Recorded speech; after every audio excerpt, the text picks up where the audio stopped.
This is a very interesting hobby that we've developed, folks. Medications from all over the world. Recently I went to I guess it was an Asian supermarket, but pretty much everything I saw there was Chinese. And they had lots of very interesting foods and lots of different drinks and stuff, but I saw a lot of very unique and possibly questionable medication there. And that's what we're going to look at today.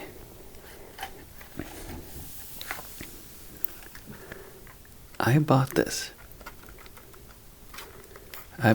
in the United States of America without a prescription.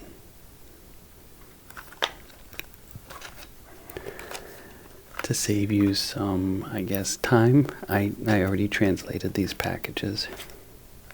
Oh, there's an expiration date. 2027. Wow, I didn't see that the first go around. This is acyclovir. And this is an antiviral medication. So viral infections like herpes, this is what you would use acyclovir for. Now, it's very important. Is this 0.1 gram? Does that mean each of these is 0.1 gram? It's very important to know something about this. Acyclovir is an antiviral medication. It is not antibacterial. If you have a bacterial infection, this will not help you. That's why this requires a prescription in the United States. The average person cannot self-diagnose that distinction. And why that's very important is because the more you use mostly antibacterial antibiotics, but this can also be true for antiviral and also antifungal medications, the more you use them, the more these bacteria, viruses, and fungi get used to the meds, and they build a resistance to it. So if somebody walks into a Chinese supermarket and they buy an antibiotic like amoxicillin, and they take the amoxicillin, but all along they had a virus infecting them, all that did was cause something called antimicrobial resistance. And that is very bad. These things become useless after a while. So I was shocked to my core that I saw this on the shelf.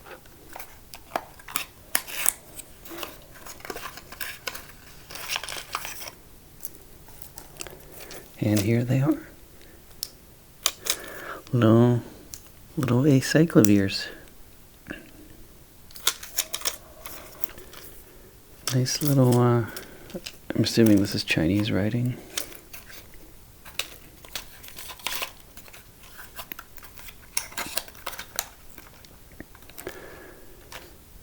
They did not ask me for a prescription, and it was not a pharmacy. How common is this? This is the first I have been exposed to this. Buying prescription medications without a prescription at a supermarket. Well, actually, I shouldn't say this is the first time. There is a deli up in Brooklyn. In fact, I made a video about it, and they had a medication for sale that you need a prescription for. And actually, I saw a pharmacy in Brooklyn where I bought some. I don't even know what it was. It was a medication that we don't have in the United States. So I guess this is not the first time I've been exposed to that. That was a lie. Here's another one. Amoxicillin. Amoxicillin needs a prescription. Amoxicillin is an antibiotic.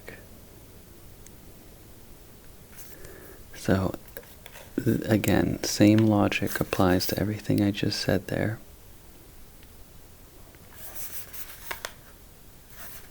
If you can't self-diagnose, then you can't have access to these medications. It causes resistance in a community. But look, this is straight off the boat, I guess. Does it have an expiration date? 2027? I guess.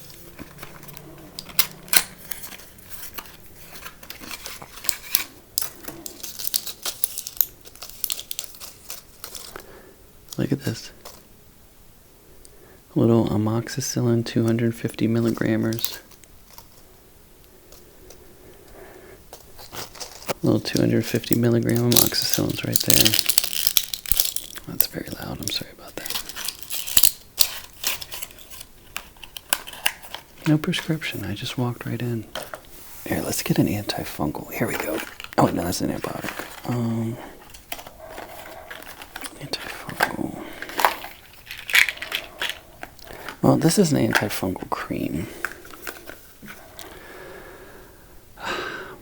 I'm gonna be honest, I forget what this was.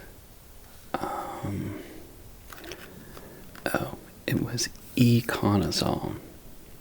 Econazole is antifungal. So we do not have econazole by itself in the United States. We have econazole combinations with other meds, but this is actually econazole and triamcinolone, which is a topical steroid. And that's a pretty common combination. We typically do that. We have an antifungal with a steroid. This combination just doesn't exist in the United States. But I bought it. I bought this without a prescription. We have clotrimazole. That's over the counter antifungal. But this is econazole. And I'll actually be using this one.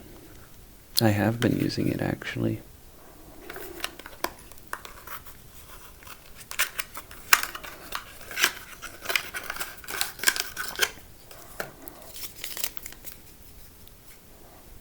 I have a little bit of an abrasion on my arm, and I've been using this the past couple days. And I think it's getting better, although I'm not 100% sure yet. But here's the thing. I'm a licensed pharmacist in 3 states. I don't know how to diagnose things. I have a pretty decent idea, but that's not in my training. So I technically shouldn't be able to buy these, really.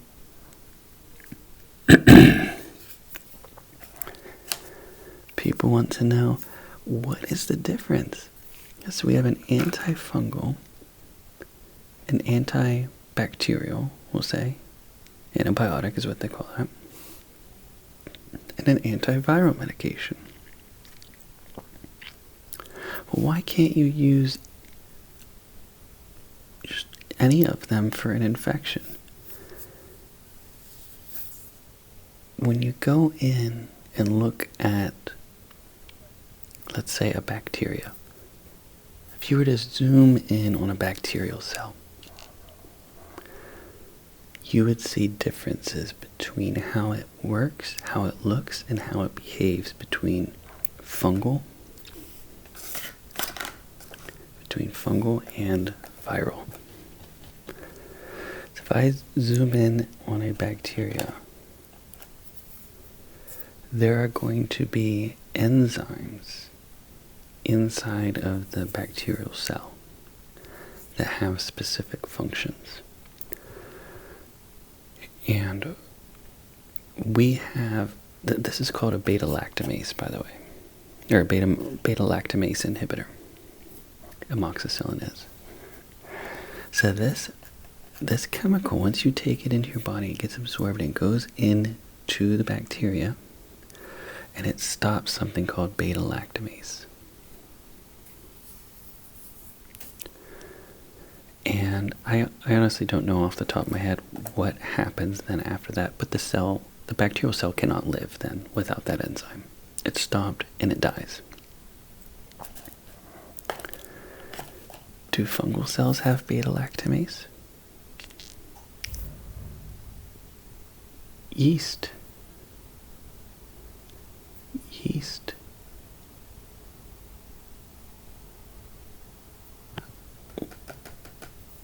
They don't.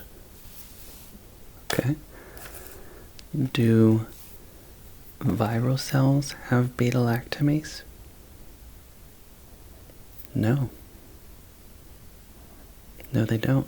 Now, is it possible that you could, there's different ways to, there's different ways that you can seek the demise of a micro and a macroorganism. So these antifungals, they block the conversion of linosterol into ergosterol. Do bacteria have ergosterol? Maybe, maybe not. Not so much anyway. Okay, acyclovir. Now this is the weirdest one, and honestly this might be the most important one. Acyclovir stops viruses. But viruses are very, very different from fungus and bacteria. Per strict definition, a virus isn't even alive because it has such a sloppy replication. I mean, it's changing constantly. The RNA, I believe, of the viral cell, it really doesn't stay the same, and that makes treating a virus actually very, very difficult.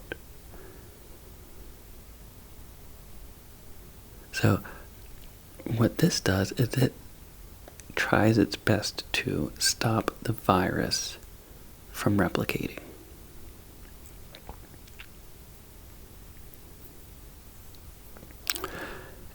And it stops these enzymes in the virus for copying the genetic material, basically. Genetic material that probably doesn't exist in a bacterial or a fungal cell. So you see, it's very, very important that you match the right chemical, the right mechanism of action with the correct organism. And if you fail, you're not going to get better. All you're going to do is, by accident, you're going to show all the viruses in your body what acyclovir looks like. Even though you don't have a viral infection, you may still have some viral cells in there. Okay, that last part did not make sense at all. I meant, you know what I meant. You can't be showing these organisms your best chemicals unless you have a reason to, unless you have a real infection that's causing harm. That's my spiel on that. What else we got here?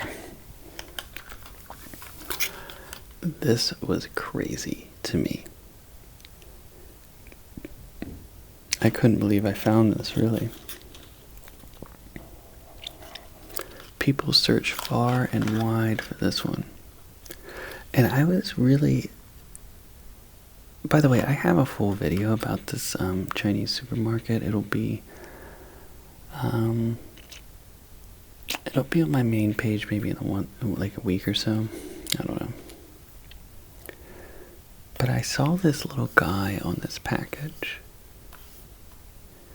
And I was like, okay, this looks way too jovial for medication.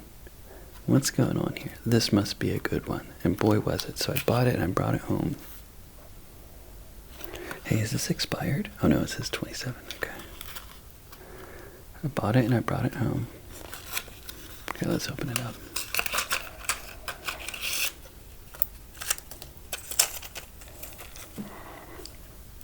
This is a medicine called Paradone, which was crazy to me.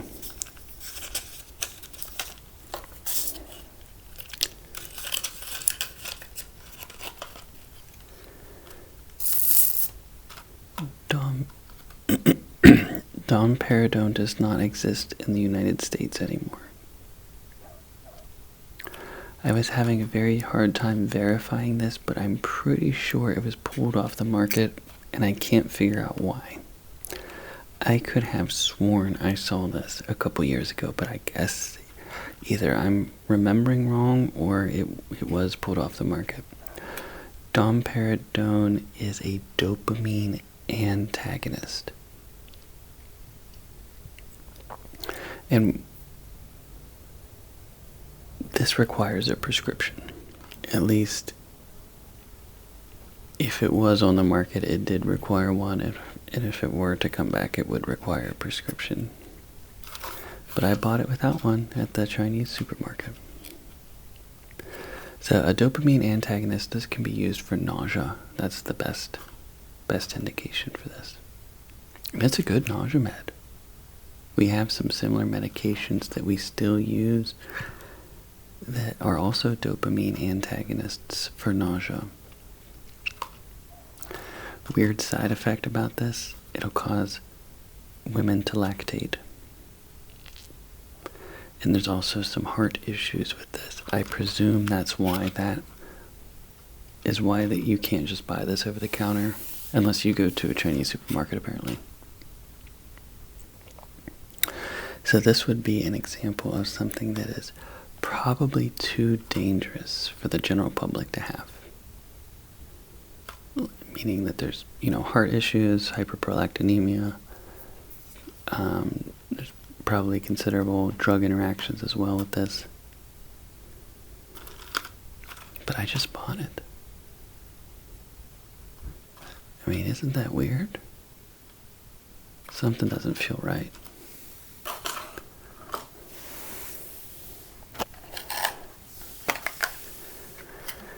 Take a look at this one. Sephrodine. No prescription needed, baby. I want you to take a guess. Do you know what this could be? Do you know what Sephrodine sounds like?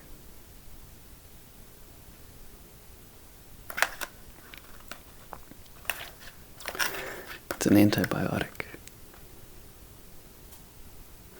It's actually similar in structure. I believe this is also a beta-lactam ACE inhibitor to amoxicillin. So this is a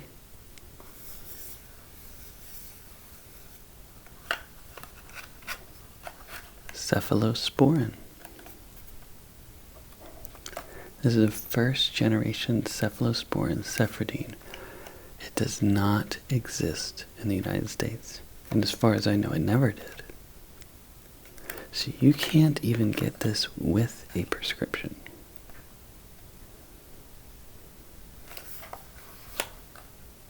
Crazy.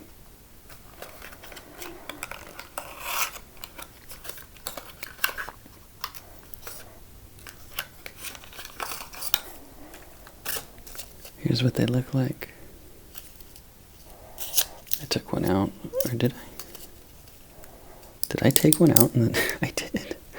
Look how goofy I am. I didn't even know I do that. I took one out, I opened out the contents, and I put the pill back in the empty pill shell back in the little thing here. I'm so goofy. Let's learn about this. Let's learn about these two. Now, I said that these are similar, amoxicillin and Sephrodine. These two class of medications, the penicillins is what these are called, and the cephalosporins, they look pretty similar in structure. And they do the same thing, pretty much. They block the beta-lactamase. But this is something that everybody hates. If you are allergic to one, because they are similar, we have to pretend that you might be allergic to the other. And I did not mince my words there. So there is probably about a 1% chance of cross-reaction, they say. Meaning if you had a bad reaction to a cephalosporin, you may, depending on which specific one we're talking about, because each of them have different structures, you may be allergic to a penicillin.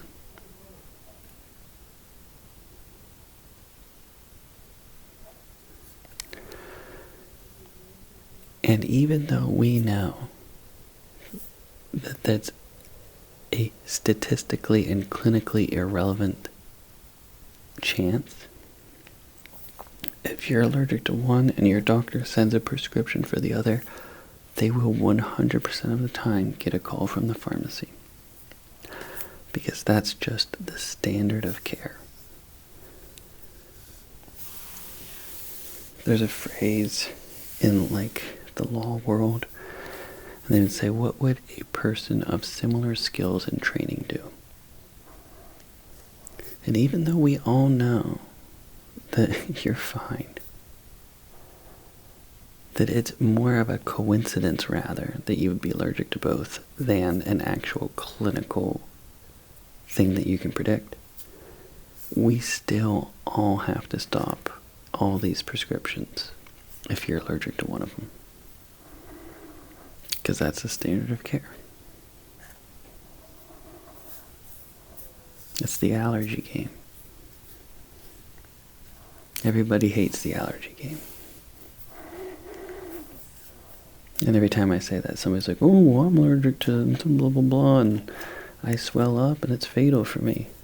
I know. That's why you don't want inconsequential things bogging up care for somebody who actually does have a real allergy. That's my spiel on that. What else we got here, folks? Here's something pretty interesting. Ying Musk, I already checked, not related to Elon. Hemorrhoids ointment. You love to see this. You love to see it. Oh my gosh, it's got an NDC. I didn't see that before. I didn't see that. Hold on, let's type that in. So an NDC, I believe, stands for National Drug Code. And it's like the identifier for medicine. So let's type this in. 68511 hyphen 997 hyphen 02. There it is. Wow. So this is actually an American product. So I just found it on Crush Cost. And it should pull everything up. Not cooperating at the moment, which is fine. We are still in beta.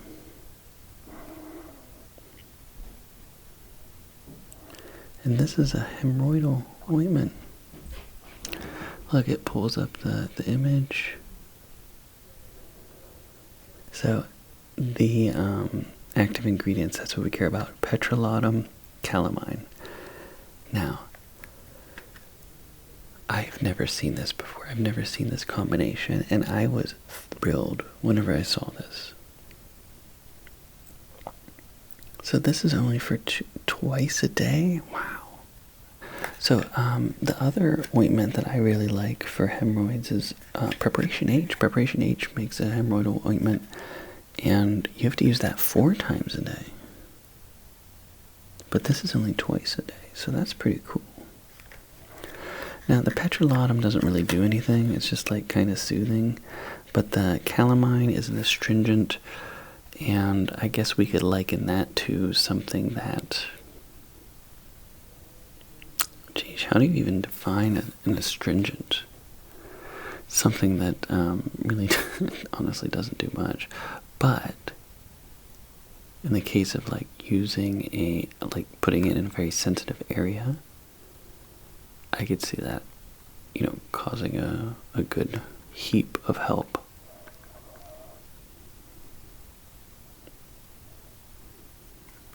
So I don't want to call this a vasoconstrictor because I don't think it really is, but it kind of tightens things up. That's what I'll say. That's how I'll describe it in an astringent. It tightens things up. So that's what hemorrhoids are. Hemorrhoids are inflammation.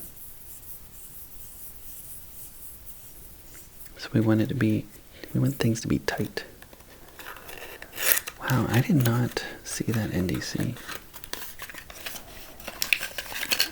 But look here. See? Elon Musk hemorrhoids ointment. And it comes with 3 little nozzles. So you presumably put the nozzle on there and, give it a nice little squirt. Up there in the bum. Twice a day. That is so cool to me. I can't wait to try that out. What else have we got here?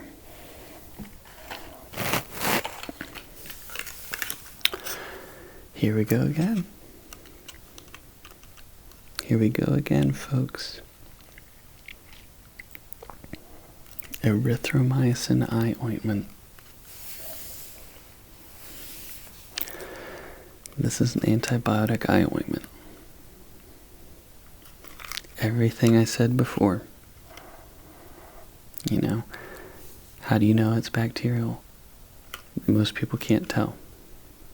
Are you picking the right antibiotic, the right antiviral, the right antifungal? If not, you're creating antimicrobial resistance. That's not a good look. I just realized they had a website here. I wonder what that looks like. BYSHJG.com.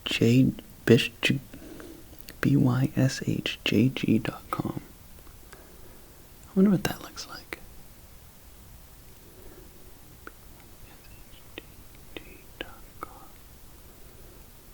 Oops, messed that up. So this is the fun part for me, to explore these companies, see what they're all about, figure out what their values are. Okay, so as you can tell, this is a very Chinese company. Product display. I don't know what I'm looking at. Does anyone know what they're looking at here?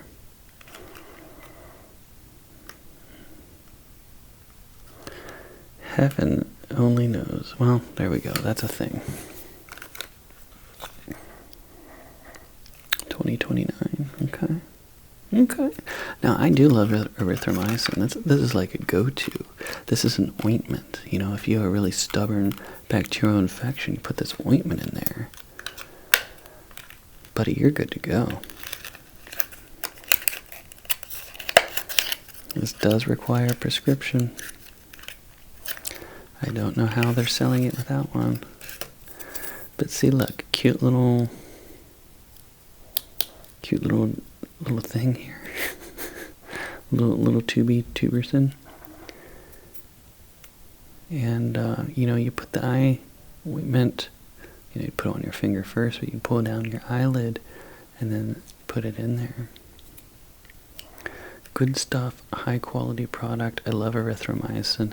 I'm not a fan that people are able to buy this without a prescription. That's not helpful for a community to have access to those types of things all willy-nilly. I'm gonna be honest, I don't know what this is. I don't know what this, again, this is something that I bought because of the cute little character here. I was like, oh, that looks fun. It's got Braille on it. It's got a lot of Chinese writing here. I don't even know, is this a cream? Let's open it up.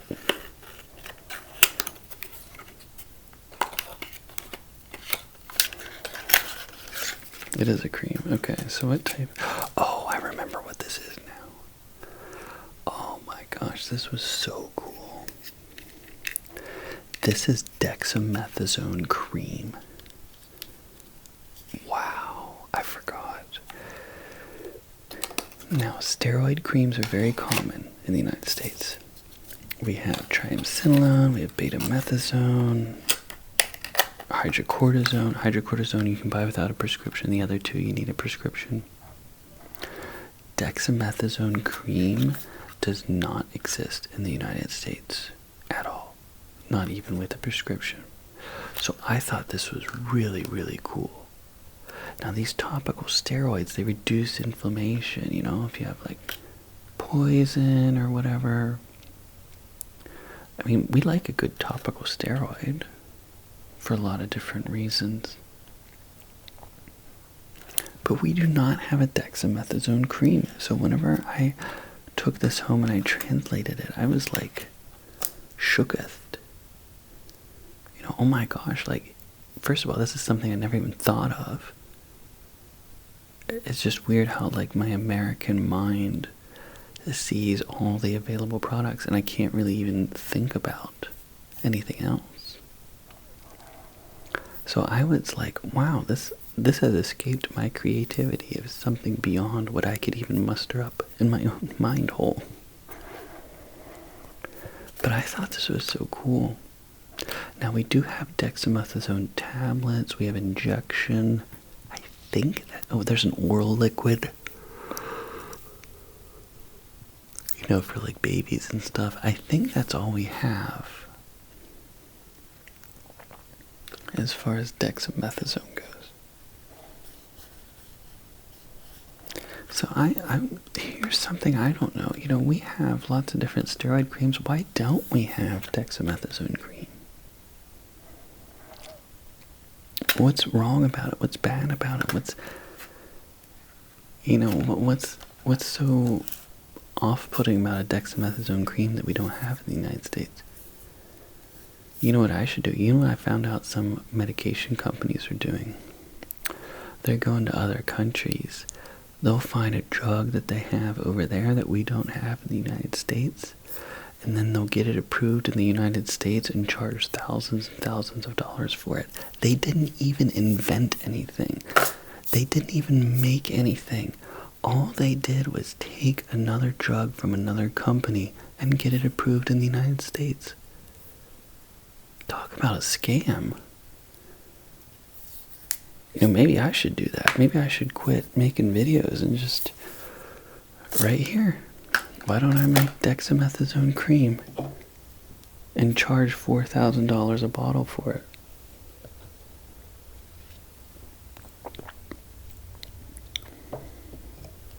Other people have done it, similar.